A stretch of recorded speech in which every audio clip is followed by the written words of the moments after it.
So, ayun na nga mga kapisonet. Paano nga ba siya i-set up, no? So, once na mag-purchase tayo na itong FTech timer, ito lang marireceive natin. So, kailangan natin i-provide yung Type-C na USB cable. And then, 12 volts power supply at least 1 ampere. So, ayun. Ito, yung Type-C, lagay lang natin dito sa port niya. And then, connect natin siya sa computer natin. Yan. Sa USB port. Kahit saan. Basta USB port.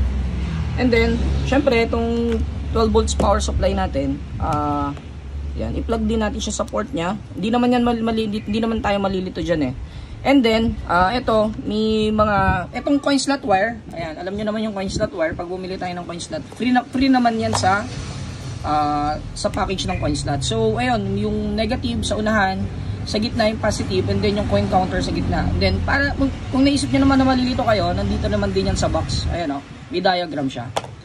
And then, ayun, syempre, ilagay mo na to sa coin slot. Ganun lang ang setup. So, ayan, makikita nyo, lumang setup tong box ko. So, tatanggalin ko na to. Basically, tatanggalin natin lahat ng laman yan. So, imagine, no, pag tinanggal mo yon, ito lang ilalagay mo, yung napakalit na module na yan, or itong custom board lang na yan. Yan na mismo, gagana na. And then yan, papaganahin ko na. Power on. And then, that's it. So, ang next step, kailangan lang natin na i-download si FTech. Yung FTech na software. So, paano nga ba? FTech. Search lang natin sa Google. Lalabas yan.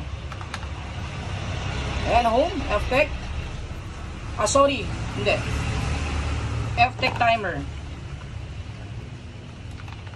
Ayan. So, FTech. No need to log in. Wala. Okay na yan. O, pindutin natin FTech up. And then, yung pinaka-latest, yung version 1.48. Ayan. Download natin. So, ayan. Since na-download ko na siya before, ganito po magiging itsura niyan. Downloads. Ito siya. Yung FTech B148. So, kailangan mo lang extract.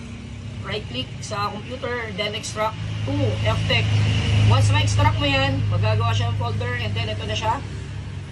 Okay. So, paano i-set up?